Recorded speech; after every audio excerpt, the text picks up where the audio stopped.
I stood in my son's living room, my hands trembling so badly I had to clasp them together. The words he'd just spoken hung in the air like smoke I couldn't wave away. Mom, you need to decide right now. Either you follow Jennifer's rules while you're living here, or we're looking into Sunset Valley. That's what he called it, Sunset Valley. Like it was some resort instead of a nursing home. I looked at my daughter-in-law, Jennifer, perched on the edge of the cream sofa I wasn't allowed to sit on anymore. Her arms crossed, her face blank as a wall. Then I looked at my son, my Michael, the boy I'd raised alone after his father died, the boy I'd worked 2 jobs for so he could go to college. And I saw a stranger. The clock on the mantel ticked. Once, twice, 3 times. My suitcase was already by the door. I'd packed it that morning, before this family meeting, because somehow I already knew. I smiled then. Not a happy smile, but the kind that comes when you finally understand something you've been denying for months. You know what? I said, and my voice came out steadier than I expected. I'll save you the trouble. I picked up my purse, walked to that door, and wrapped my fingers around the handle of my suitcase. Michael stood up. Mom, wait. But I was already turning the knob. I didn't slam it. I didn't even look back. I just left. I'm Margaret, and before I tell you what happened after I walked out that door, I need you to understand how I got there in the first place. Where are you listening from? I always read the comments, and if stories like mine touch your heart, please subscribe. I have so much more to share with you. Now let me take you back 6 months, to the day everything started to change. It was a Tuesday morning in March when Michael called. I was in my kitchen, the same kitchen where I'd made his lunches for 12 years, standing at the counter cutting vegetables for soup. The phone rang, and when I heard his voice, I smiled. He didn't call often anymore, maybe once every 2 weeks. But when he did, it always brightened my day. Hey, Mom, he said, and something in his tone made me put down the knife. What's wrong? I asked immediately. A mother knows. We spent years learning the language of our children's voices, every shift and hesitation. There was a pause, too long, and I heard him exhale slowly on the other end. Nothing's wrong, he said, but I knew that wasn't true. Actually, Jennifer and I wanted to talk to you about something. Can you come over for dinner Friday? I should have felt happy. An invitation to their house was rare these days. Since Michael married Jennifer 3 years ago, the dinners had become formal, stiff affairs where I watched every word and worried about using the wrong fork. But he was my son, my only child, and I missed him with an ache that never quite went away. Of course, I said. Should I bring anything? No, he said quickly. Just yourself. We'll see you at 6. He hung up before I could say I loved him. I stood there holding the phone, staring at the vegetables on the cutting board, and felt something cold settle in my stomach. It wasn't excitement. It was dread. But I pushed it away, told myself I was being silly, and went back to making soup I'd eat alone. Friday came slower than I wanted and faster than I was ready for. I stood in front of my closet for 20 minutes, trying to decide what to wear. Jennifer had opinions about everything. She'd once told me my floral blouses were dated and suggested I try more modern cuts. I chose a navy sweater, plain and safe, and pearl earrings my late husband Robert had given me 30 years ago. When I touched them, I whispered, I wish you were here. The drive to their house took 15 minutes, but it felt longer. They lived in Maple Ridge, a new development with identical houses and lawns so perfect they looked fake. I remember thinking, the first time I visited, that the neighborhood had no soul. No children's bikes in driveways, no wind chimes, no gardens with wildflowers, just beige houses and expensive cars. I parked on the street, even though their driveway was empty, because Jennifer once mentioned she didn't like oil stains. Michael opened the door before I could knock. Mom, he said, and hugged me, but it was brief, almost mechanical. Over his shoulder, I could see Jennifer in the kitchen, arranging something on a platter. She didn't turn around. Come in, Michael said, stepping aside. I noticed he looked tired, shadows under his eyes that hadn't been there at Christmas. How have you been? I asked softly. Busy, he said. Work's been crazy. Inside, everything was white and gray and spotless. I'd only been there 4 or 5 times, but it always made me nervous, like I was visiting a furniture showroom instead of my son's home. I set my purse on the bench by the door, the designated spot Jennifer had shown me, and followed Michael into the living room. "Sit down," he said, gesturing to the couch. Not the cream one by the window, but the gray one facing the television. I sat, folding my hands in my lap. Jennifer emerged from the kitchen carrying a tray with 3 wine glasses and a bottle I knew cost more than my weekly grocery budget. She was beautiful. I'll give her that. Tall and thin with blonde hair always perfectly styled, wearing clothes that looked like they belonged in magazines. "Margaret," she said, and her smile didn't reach her eyes. She never called me Mom, not once in 3 years. I'd stopped hoping she would. "Thank you for having me," I said, "because that's what you say when you're a guest in your son's home." She poured wine, handed me a glass, and sat down next to Michael on the opposite couch. They looked at each other, one of those married people glances that communicate whole conversations, and my stomach tightened. "So," I said, trying to sound light, "what did you want to talk about?" Michael cleared his throat. He'd done that since he was little, before saying something he knew I wouldn't like. "Mom, we've been thinking about your living situation." I blinked. My living situation?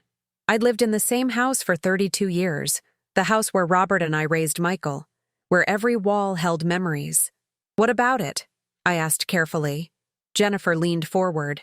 "Margaret, you're living alone in a 3-bedroom house. It's a lot to maintain at your age." At my age. I was 68, not ancient. I still drove, still gardened, still climbed the stairs to the 2nd floor every night without help. "I managed just fine," I said quietly. Michael shifted uncomfortably. "Mom, we're worried about you. What if something happens? What if you fall?" "I haven't fallen," I said, and heard the defensive edge in my voice. I tried to soften it. "I'm healthy. I see Dr. Patterson every 3 months, and he says I'm doing great." Jennifer exchanged another look with Michael. "It's not just about health," she said. "It's about being practical. That house is too much for one person. The yard alone—" "I hire someone for the heavy work," I interrupted. My heart was beating faster now. Where was this going? Michael reached across the space between us but didn't quite touch me. "Mom, what we're trying to say is, we think you should consider moving in with us. Just for a while. Until we figure out something more permanent." The room went very quiet. I could hear the refrigerator humming in the kitchen, a car passing outside. "Moving in with them?" I looked at Michael's face, trying to find my little boy in this stranger's eyes. "You want me to move here?" I said slowly. He nodded. "We have the space. The guest room upstairs. We could set it up for you. It would be good, Mom. We could see each other more." Something about the way he said it felt rehearsed. I turned to Jennifer, who was watching me with an expression I couldn't quite read. "And you want this too?" I asked her directly. She smiled, that same shallow smile. "Of course, family should be together." But her eyes said something different. Her eyes said this wasn't her idea at all. "I don't understand," I said, looking back at Michael. "Why now? Nothing's changed. I'm fine where I am." He leaned forward, elbows on his knees. "Mom, the property taxes on your house went up again. You mentioned it last month, remember? And the roof needs work. You said there was a leak in the back bedroom. I had mentioned those things in passing, the way you mention anything. I never asked for help. I can handle it," I said firmly. "I've been handling things on my own for 10 years. Since Robert died, I didn't say, but we all heard it anyway." Michael's jaw tightened. "You don't have to handle it alone anymore. That's what I'm trying to say. Let us help you. Us." But when I looked at Jennifer, I didn't see someone who wanted to help. I saw someone who'd already made up her mind about something. "Can I think about it?" I asked. It was all I could think to say. Michael sat back, and I saw disappointment flicker across his face. "Sure," he said. "Of course. We wanted you to know the option is there." Jennifer stood up smoothly. "Dinner's ready," she announced. "Let's eat." And just like that, the conversation was over. But it wasn't over. I could feel it hanging in the air, unfinished and heavy. Dinner was salmon with asparagus and roasted potatoes, Everything perfectly cooked and beautifully plated. I barely tasted any of it. We made small talk. Michael's job, Jennifer's book club, the weather. But underneath it all, I felt like I was being studied, evaluated. Every time I reached for my water glass, every time I used my napkin, I wondered if they were watching, judging whether I was capable of living independently. After dinner, I helped clear the plates.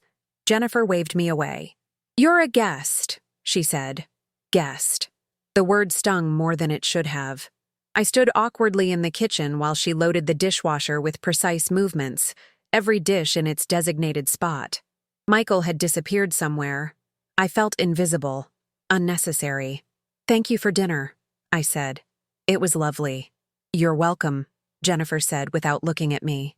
Then, as if she couldn't help herself, she added, "You should really consider what Michael said. This house would be good for you. Structure, company, someone to look after things. Look after things. Not look after you, but things. As if I were another item to be managed, organized, controlled." I felt something harden in my chest. Michael drove me home even though I'd driven myself there. "I can drive, honey," I protested, but he insisted, said Jennifer would follow in her car to bring him back. We rode in silence for most of the way. When he pulled into my driveway, he finally spoke. "I really think you should consider it, Mom. I worry about you here alone." I looked at my house. The porch light Robert installed, the maple tree we planted when Michael was born, the flower beds I tended every spring. "I'm not alone," I said softly. "I'm home." He didn't understand. I could see it in his eyes. To him, this was just a house, old and too big, a burden I was too stubborn to let go of. He didn't see Robert in the kitchen every morning, didn't hear Michael's childhood laughter in the hallway, didn't feel the 1,000 small moments that made these walls sacred. "Just think about it," he said again. I nodded, kissed his cheek, and got out of the car. That night, I sat in Robert's chair. I still called it that, and tried to make sense of what happened. They wanted me to move in with them. It should have felt like love, like care, but it felt like something else. Like I was being managed. Like decisions were being made around me, not with me. I picked up the framed photo on the side table. Robert and me on our wedding day, both of us so young and full of hope. "What do I do?" I whispered to his frozen smile. The call came 3 days later. Michael's voice was strained. "Mom, we need to talk again. Can you come over tomorrow?"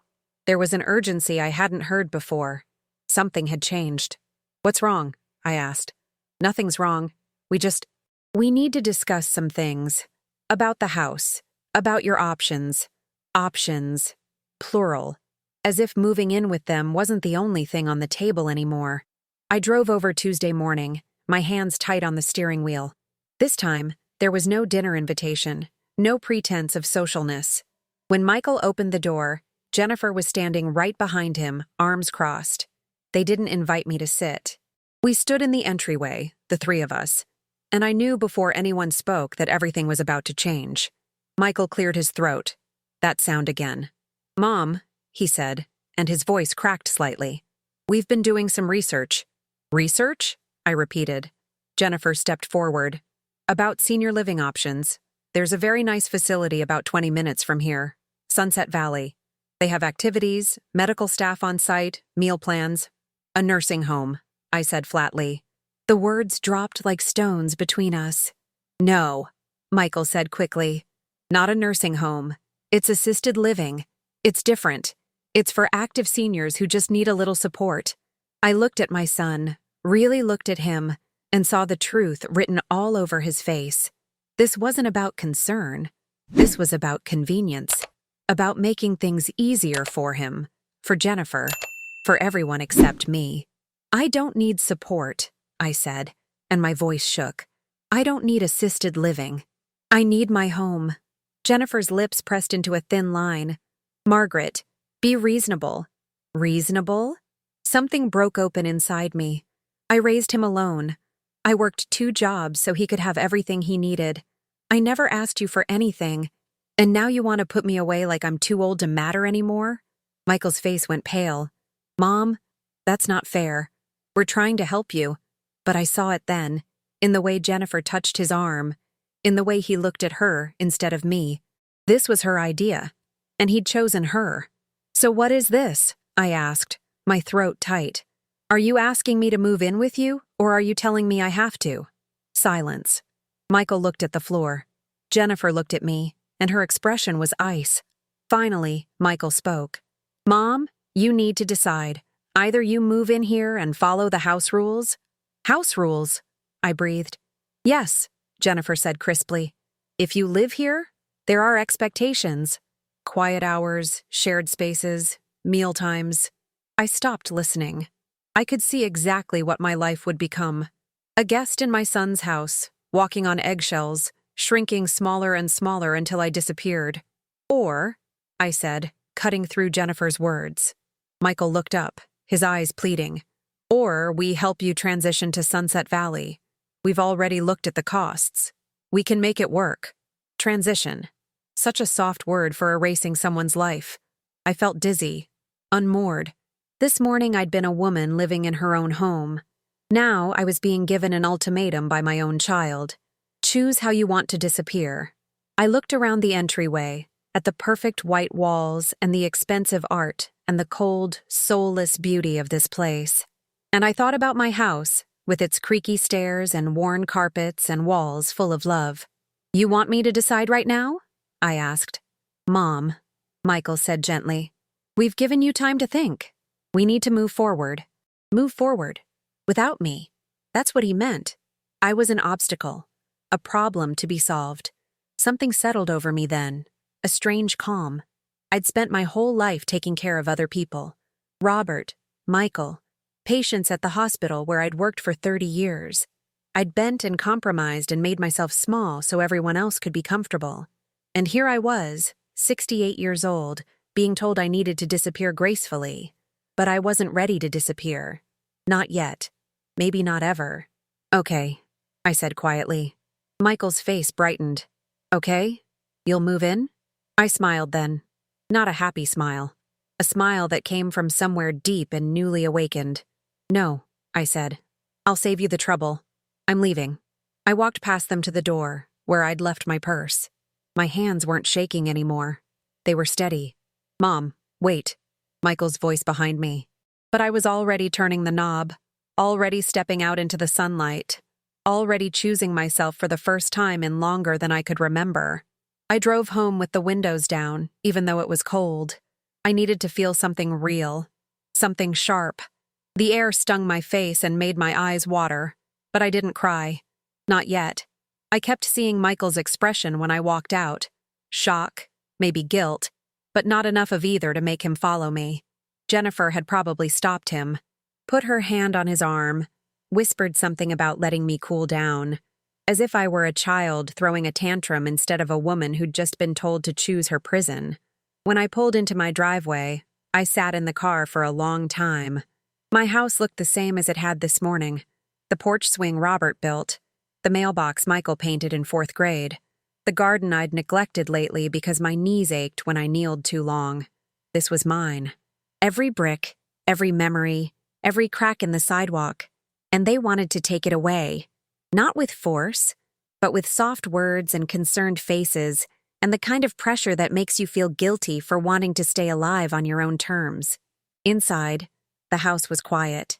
Too quiet. I'd lived alone for 10 years, but suddenly the silence felt different, heavier. I walked through each room slowly, touching things. The bookshelf Robert built, the kitchen table where Michael did his homework, the spot on the living room wall where we'd marked his height every birthday. These weren't just objects. They were proof that I'd lived, loved, mattered. And some part of me whispered, maybe they're right. Maybe you're too old for this. Maybe it's time to let go. I pushed that voice away and made tea.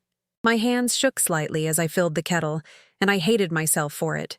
One moment of trembling, and suddenly I was an invalid in my own mind. I sat at the table and stared at my phone. No calls, no texts. Michael hadn't reached out. Part of me had expected him to, hoped he'd call and apologize, say he'd been wrong. But the screen stayed dark. 3 days passed. I kept my routine.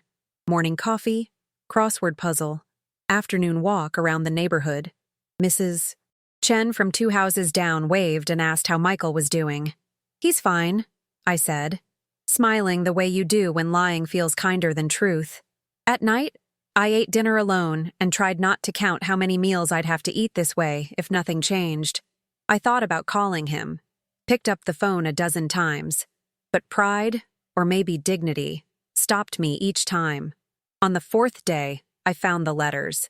I'd been cleaning out the hall closet, something I'd been putting off for months, when I pulled down a box from the top shelf. Inside were letters I'd written to Michael during his first year of college. He'd kept them, brought them home one Christmas, said he wanted me to have them back for safekeeping. I'd forgotten they were there. I opened one, dated September, right after we'd dropped him off at the dorm. "My dearest Michael," I'd written, "the house feels so empty without you. I walked past your room 3 times today before I remembered you weren't there. I'm so proud of you. Everything I've done, every sacrifice, was so you could have this chance. Don't worry about me. I'm fine. I've always been fine." I folded the letter carefully, but my hands were shaking again. I'd always been fine. That's what I'd told him his whole life. When Robert died and I worked 16-hour days to keep us afloat, I was fine. When I couldn't afford the class trip to Washington but sent him anyway, I was fine. When I ate crackers for dinner so he could have new shoes, I was fine. And he'd believed me. Maybe that was my mistake. Maybe I'd been so good at being fine that he forgot I was human, forgot that I hurt and needed and wanted things too. I put the letters away and sat on the floor of the closet, surrounded by old coats and boxes of Christmas decorations. For the first time since walking out of his house, I cried. Not gentle tears, but the kind that come from somewhere deep and damaged, the kind that shake your whole body. When I finally stopped, my face was swollen and my throat raw. I looked at myself in the bathroom mirror and barely recognized the woman staring back. When had I gotten old? Not in years, but in the way the world sees you. Somewhere between being Michael's mother and being Margaret, I'd become invisible. Someone whose wants didn't matter, whose life was negotiable. I splashed cold water on my face and made a decision. If they thought I was too old to live on my own, I'd prove them wrong.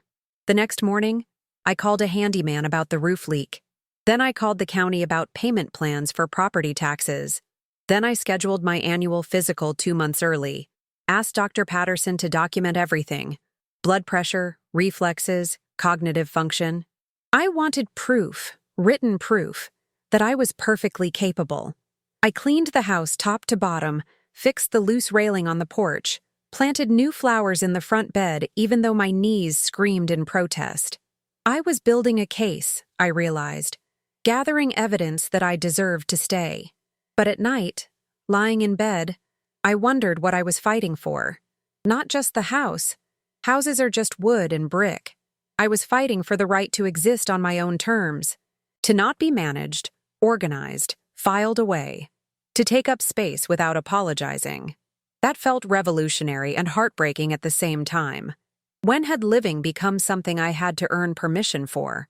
2 weeks after the ultimatum, Michael finally called. I was in the garden, dirt under my fingernails, sweat on my forehead despite the cool morning.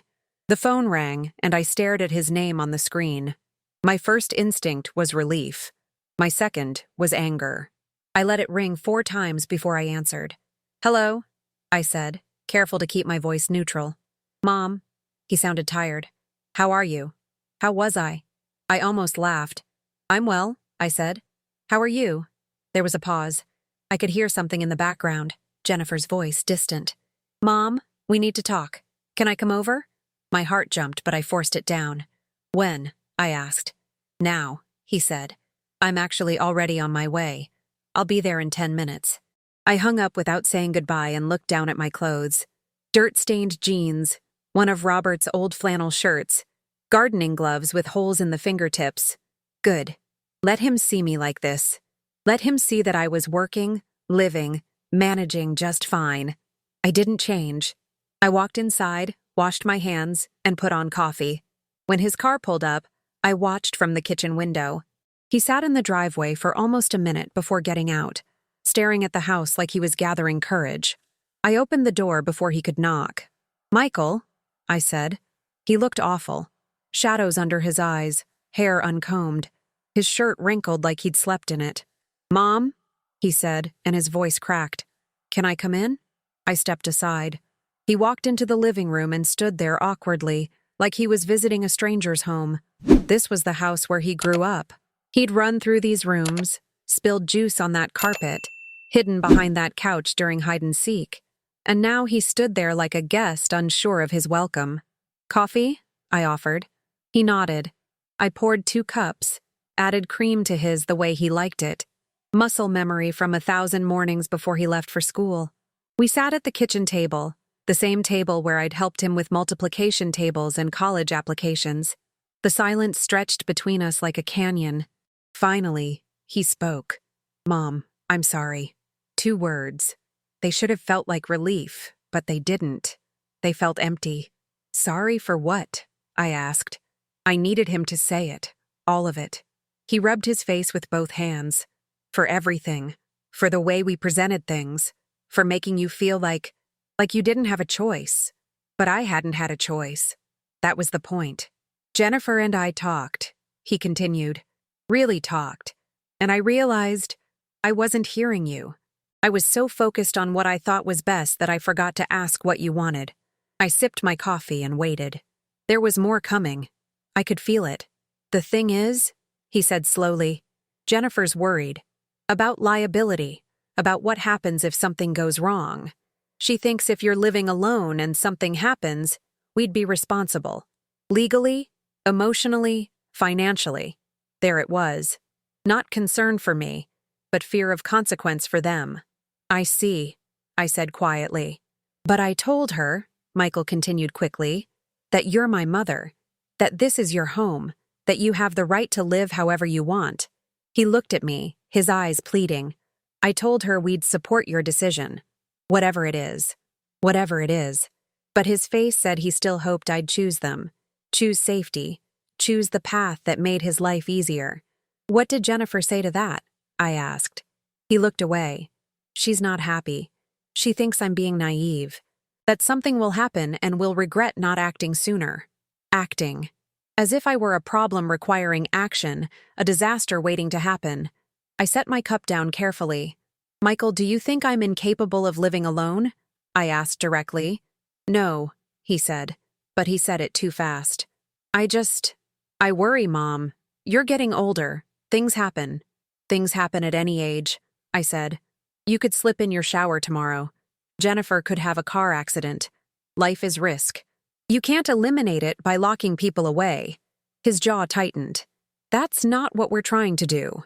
But it was. They wanted to warehouse me somewhere safe, manageable, where their guilt would be assuaged and their liability minimized. "I'm not moving," I said firmly. "Not to your house, not to Sunset Valley, not anywhere. This is my home." Michael's face crumpled slightly. "Mom, please.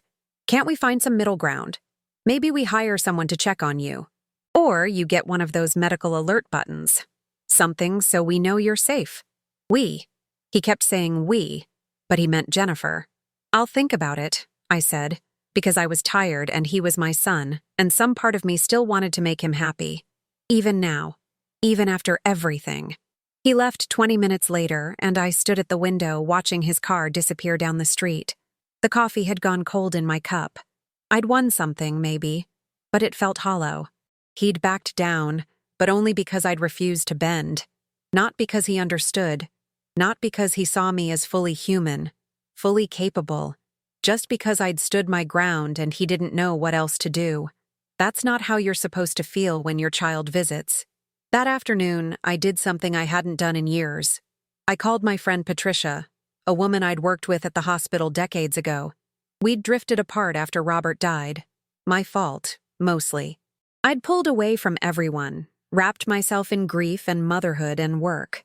"Margaret," she said when she answered, surprised. "Patricia, I need to ask you something," I said. "Have you ever felt invisible?" We talked for 2 hours. She told me about her own struggles with her daughter, about aging and autonomy, and the slow, quiet ways the world stops seeing you. You become a burden in their minds, she said, even when you're not. They stop seeing what you do, only what you might fail to do. Her words cracked something open in me. I wasn't alone. This wasn't just my failure or Michael's cruelty. It was something bigger, something cultural, the way we discard people once they pass some invisible expiration date. What did you do? I asked her. Patricia laughed, but it wasn't a happy sound. I moved into a senior community, one of those active adult places, not because I needed to, but because I got tired of fighting, tired of proving I was still relevant. She paused. But Margaret, I regret it. Every day. I traded my home for peace, and I got neither. Her words haunted me for days after we hung up. A week later, I got a letter in the mail. Official, legal-looking envelope. Inside was information about Sunset Valley. Brochures, pricing, floor plans. Someone had sent it to me. I knew without asking it was Jennifer. The note attached said, "Just so you have the information, no pressure." But that was a lie. This was pressure. This was a reminder that they hadn't forgotten, hadn't let go. This was a countdown clock I couldn't see but could feel ticking. I threw it all in the trash. Then, at 2 a.m, I pulled it out and read every word. The brochures showed smiling seniors playing cards, attending exercise classes, eating meals together. They looked happy, but they also looked the same, interchangeable, managed, safe. I tried to imagine myself there, waking up to breakfast hours and activity schedules and a life that happened in careful, controlled increments. The thought made my chest tight. 3 weeks after Michael's visit, I got a call from a number I didn't recognize. "Mrs. Morrison, this is Rachel from Sunset Valley Senior Living. I understand you might be interested in scheduling a tour." My blood went cold. "I didn't request any information," I said. "Oh," Rachel said, sounding confused. "I'm sorry. I have a note here that your son called on your behalf. He set up a consultation for next Tuesday at 2. I hung up without responding and immediately called Michael. He answered on the 3rd ring. "Mom, hey, did you schedule a tour at Sunset Valley for me?" I asked, my voice shaking. Silence. Then, "Mom, I just thought it wouldn't hurt to look. You don't have to commit to anything. Jennifer and I thought if you just saw it." "You had no right," I said. Each word felt like ice. "No right to make calls for me, to schedule things behind my back, to treat me like I'm incompetent. That's not what we're doing," he said, but his voice was defensive now. "We're trying to help you make an informed decision." An informed decision, as if the problem was my lack of information rather than my lack of compliance. "I've made my decision," I said. "I'm staying in my home. Stop sending me brochures. Stop calling facilities on my behalf. Stop treating me like I need to be managed." "Mom, I mean it, Michael." I hung up. My hands were shaking so badly I had to sit down. That night, I couldn't sleep. I kept thinking about what would happen next. Would they escalate? Could they force me out somehow? I didn't know the legalities, didn't know if a concerned child could override their parents' wishes. The not knowing felt worse than anything. I got up at 3 a.m. and started researching. Elder rights, conservatorship, medical power of attorney. The more I read, the more frightened I became. There were ways, legal ways, to take someone's autonomy if you could prove they were incapable. The next day I made an appointment with a lawyer. I'd never done anything like that before. Robert had handled all our legal matters. But I walked into the office and told a kind-faced woman named Dorothy everything. She listened without interrupting, taking notes. When I finished, she sat back. "Mrs. Morrison, you're not incapacitated. You're not incompetent. Your son can't force you into assisted living unless he can prove you're a danger to yourself or others. But," she paused, "he could make your life difficult." "How?" I asked. Dorothy chose her words carefully. "He could call Adult Protective Services, make reports about unsafe living conditions, concerning behavior. If enough reports are filed, they'd have to investigate. It's rare and based on what you've told me, unfounded, but it's possible. Some families use the system to pressure parents into compliance." The room tilted slightly. My own son could weaponize the law against me, could report me, investigate me, turn me into a case file. What do I do? I whispered. Document everything, Dorothy said. Keep records of your activities, medical appointments, finances. Show a pattern of competence and independence. And consider giving someone you trust power of attorney, just in case. Someone who will honor your wishes. She handed me her card. I hope it doesn't come to that, but it's better to be prepared. I left her office feeling like I'd stepped into a war I didn't know I was fighting. That evening, I sat at my kitchen table and made a list. Everything I did to take care of myself, my home, my life. Paid bills on time, attended all medical appointments, maintained the house, drove safely, cooked, cleaned, managed. I was doing everything right. But that didn't matter, did it?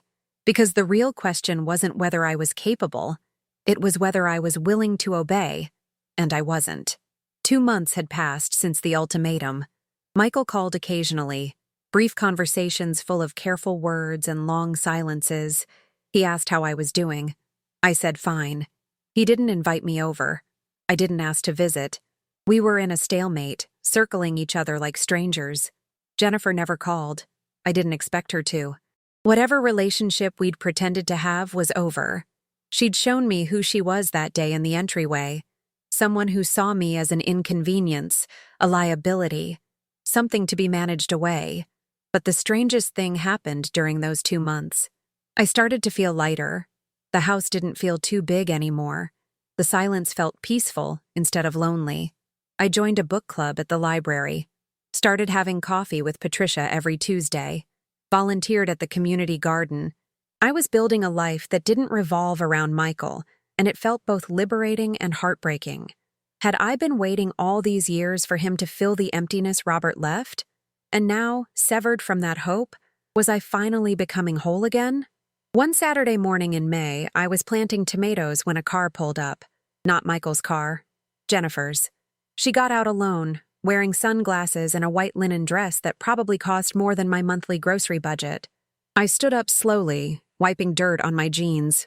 Jennifer, I said carefully. She walked up the path, stopped a few feet away. Margaret, we need to talk. Her voice was clipped, businesslike. This wasn't a social call. About what? I asked. She took off her sunglasses, and I saw something in her eyes I hadn't seen before. Anger, real anger, not disguised as concern. About Michael. He's falling apart. He barely sleeps. He's distracted at work. And it's because of you. Because you're being stubborn and selfish? Each word landed like a slap. Selfish? I repeated quietly. Yes, she said. You're making this about your pride instead of thinking about what's best for everyone. What's best for everyone? I said slowly. Or what's easiest for you? Her jaw tightened. This isn't about me. It's about Michael having to worry constantly about whether his mother is going to fall down the stairs or leave the stove on or... I've never done any of those things, I interrupted. But you could, she shot back. You're 68 years old, Margaret. Things happen. And when they do, it'll be Michael who has to drop everything. Michael who has to fix it. Have you thought about that? I had thought about it. Every day. The weight of being a potential burden. The fear of becoming what they already believed I was. So, what are you asking me to do? I said. What I asked before, Jennifer said. Move into Sunset Valley. Or somewhere like it. Somewhere with support. Then Michael can visit you, be your son instead of your caretaker. Then we can all move forward. Move forward. There was that phrase again.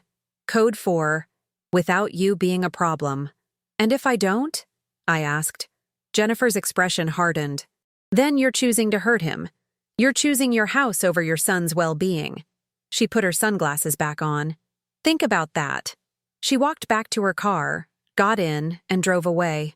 I stood in my garden, dirt under my nails, sun on my face, and felt the ultimatum settle over me again.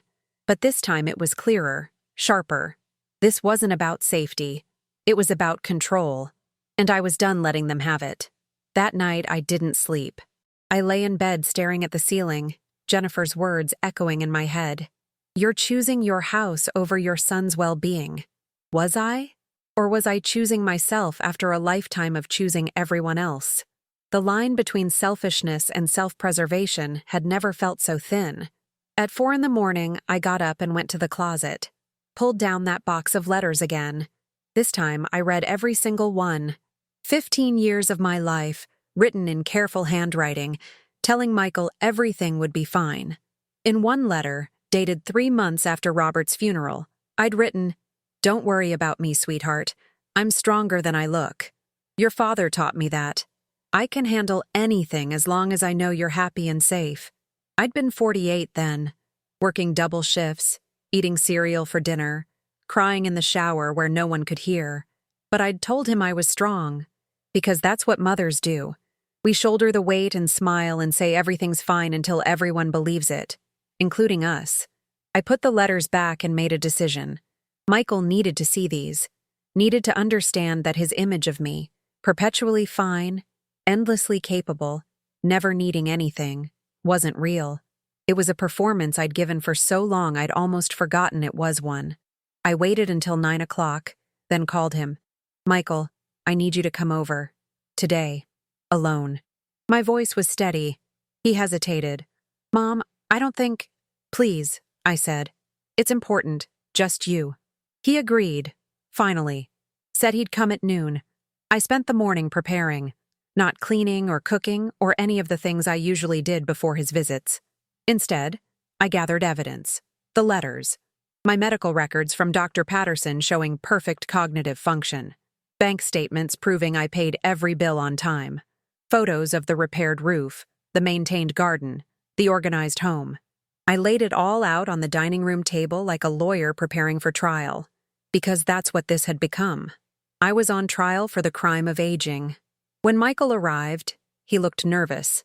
He stood in the doorway, and I could see he'd been expecting a fight. "Come in," I said quietly. "Sit down." He followed me to the dining room and stopped when he saw the table. "What is all this?" he asked. "Proof," I said. "Proof that I'm not what you think I am." I pulled out a chair and gestured for him to sit. He did, slowly, his eyes scanning the documents. "Mom, you don't have to—" "Yes, I do," I interrupted. "Because somehow, in your mind, I've become incompetent. A liability. Someone who needs to be managed. And I need you to see the truth." I picked up the medical records. Dr. Patterson's assessment from 2 weeks ago. Perfect blood pressure. No cognitive decline. Physically healthy for my age. I had him write everything down because I knew you'd need proof. I slid the papers across the table. Michael picked them up, but he wouldn't meet my eyes. "Here," I said, pointing to the bank statements. 6 months of bills, all paid on time. Not a single late payment. Not a single overdraft. I manage my finances perfectly well. I could hear my voice getting harder, sharper.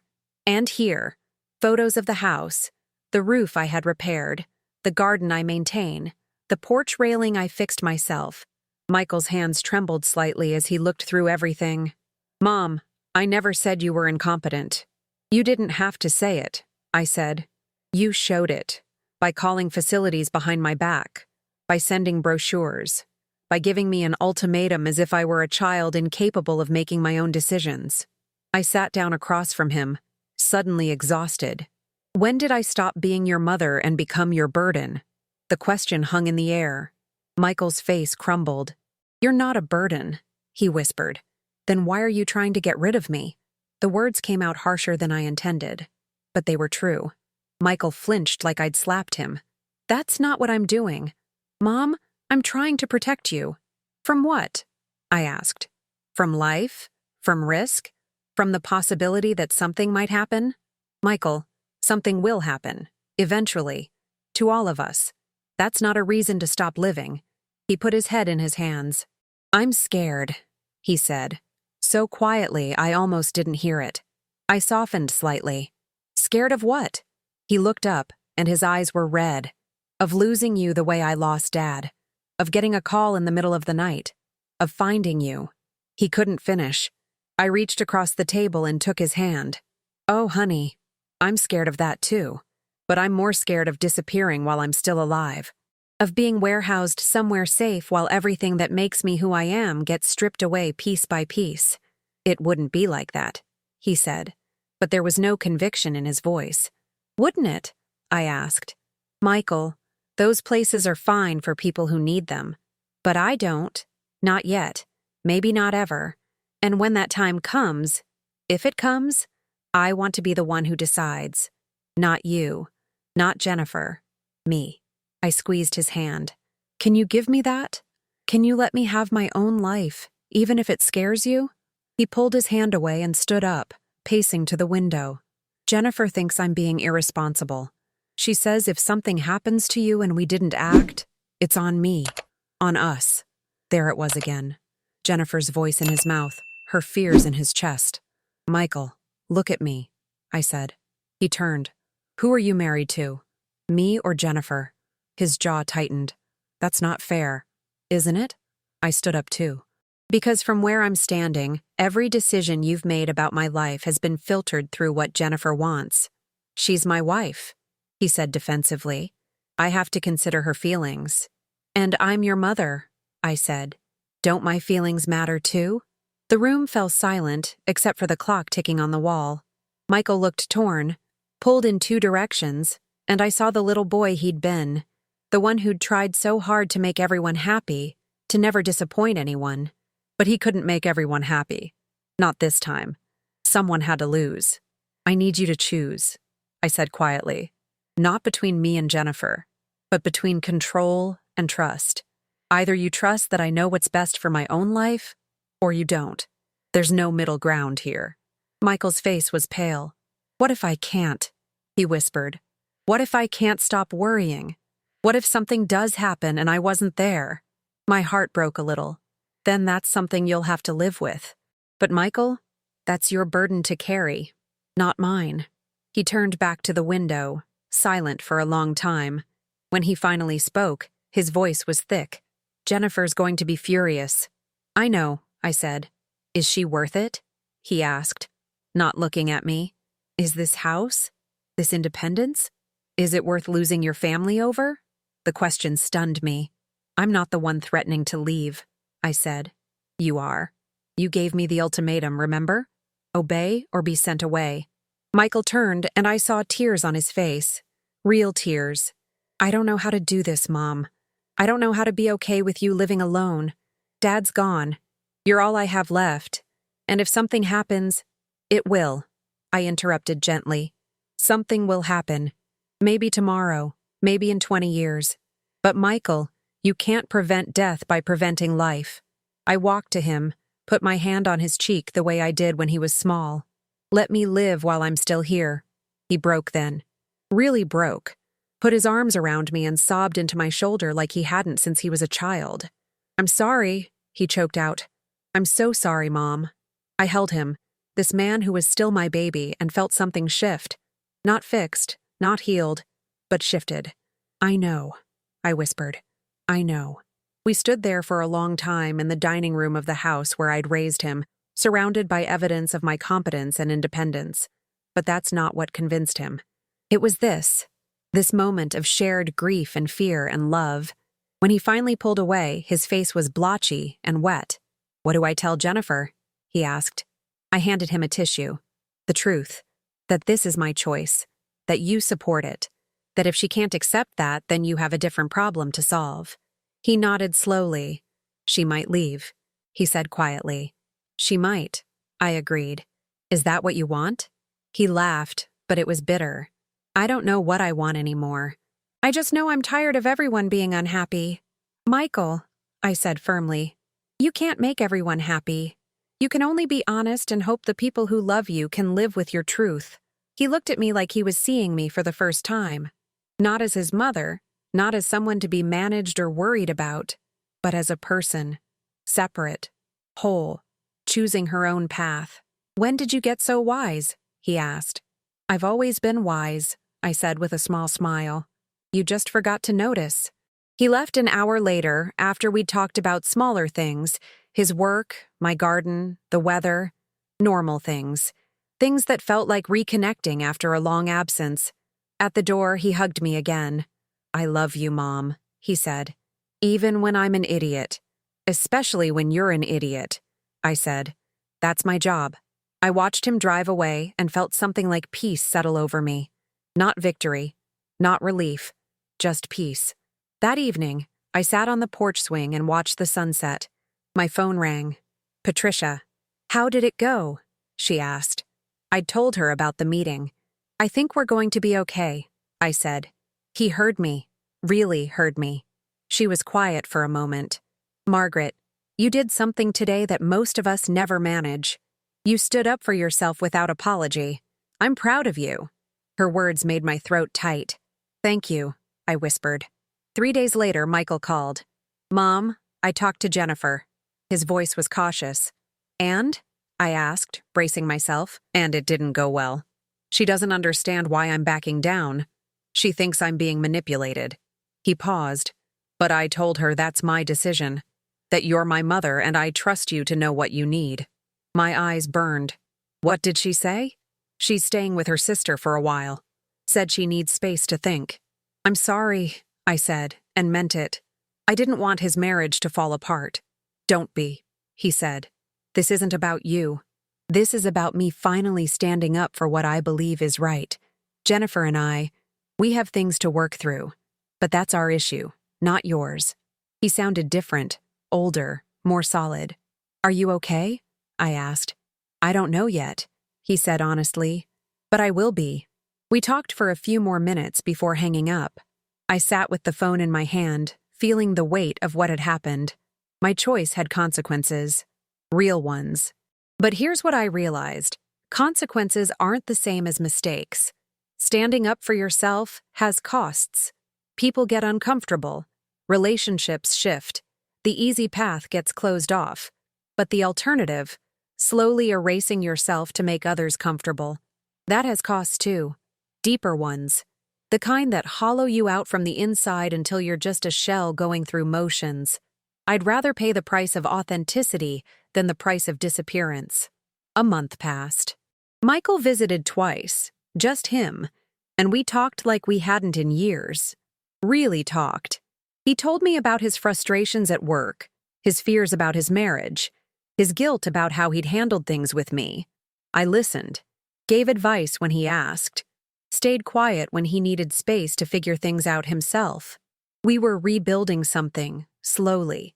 Not the old relationship, that was gone, but something new, something built on honesty instead of performance. Jennifer didn't come back right away. Michael said they were in counseling, working through bigger issues than just the situation with me. Apparently, this had exposed cracks that had been there all along. Her need for control, his fear of confrontation, their different values about family. I felt guilty sometimes, wondering if I'd destroyed their marriage. But Patricia reminded me, you held up a mirror. What they saw wasn't your fault. Still, it hurt. One Saturday in June, I was at the farmer's market when I saw her, Jennifer. She was alone, examining tomatoes at a vendor's stand. For a second, I considered leaving, but something made me walk over. Jennifer, I said quietly. She looked up, startled. Margaret. We stood there awkwardly. Finally, she spoke. I owe you an apology. I blinked.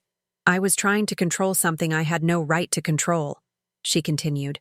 I was scared. Of liability, of responsibility, of Michael getting hurt. And I made that your problem when it was mine.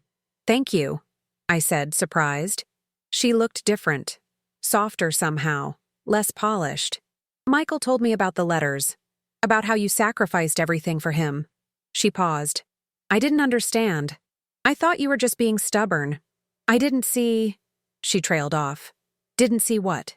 I asked gently. That you were fighting for something important. That autonomy matters. That just because someone's older doesn't mean they stop being a whole person with their own needs and rights. We talked for 20 minutes there in the market, surrounded by vegetables and flowers and strangers. It wasn't comfortable. It wasn't warm. But it was honest.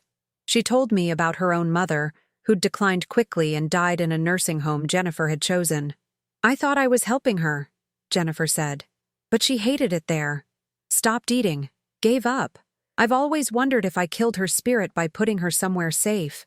Her voice cracked. I couldn't let that happen to you through Michael. Couldn't let him carry that guilt. I understood then. Her fear wasn't about me at all. It was about her own unprocessed grief and guilt. Jennifer, I said softly, You did the best you could with the information you had. Sometimes there are no good choices, only hard ones. She wiped her eyes. I'm trying to be better, to let go of needing to control everything. She looked at me. Can we start over? I thought about it. Yes, I said finally. But this time as equals, not as someone you need to manage. She nodded. Deal. We didn't hug, didn't make big promises, but something had shifted. A door that had been closed was now cracked open. Maybe we'd never be close. Maybe we'd always be careful around each other. But we didn't have to be enemies. That felt like enough. She bought her tomatoes and left, and I stood there feeling like something heavy had been lifted. Not forgiveness exactly, more like understanding. And that was enough too. Now it's September, 6 months since that day in Michael's living room when I walked out. The leaves are starting to turn, and I'm sitting on my porch swing, watching the neighborhood kids walk home from school. My house still needs work. The bathroom faucet leaks, and the back fence is leaning. But it's mine. Every imperfection, every memory, every creaky floorboard. Mine. Michael visits every Sunday now. Sometimes Jennifer comes too. We have dinner, play cards, talk about ordinary things. It's not perfect, but it's real. Last week, Michael asked if I'd thought any more about the medical alert button. Not demanding, just asking. Actually, yes, I said. I ordered one last month. His eyebrows shot up. You did? I nodded. It seemed like a reasonable precaution.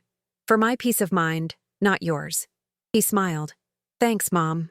And that's the difference now. I'm making choices for myself, and he's learning to live with them. We're finding our way to a new kind of relationship. One where I'm not performing strength and he's not performing rescue. Sometimes I think about that moment when I walked out. How scared I was. How uncertain. I didn't know what would happen. Didn't know if choosing myself meant losing my son. It almost did. But here's what I learned. Love that requires you to disappear isn't really love. It's need dressed up as devotion. Real love makes space for the other person to be fully themselves, even when it's scary, even when it's inconvenient, even when it means letting go of control. Have you ever had to choose yourself when it felt like the hardest thing in the world? Tell me in the comments. I read every single one.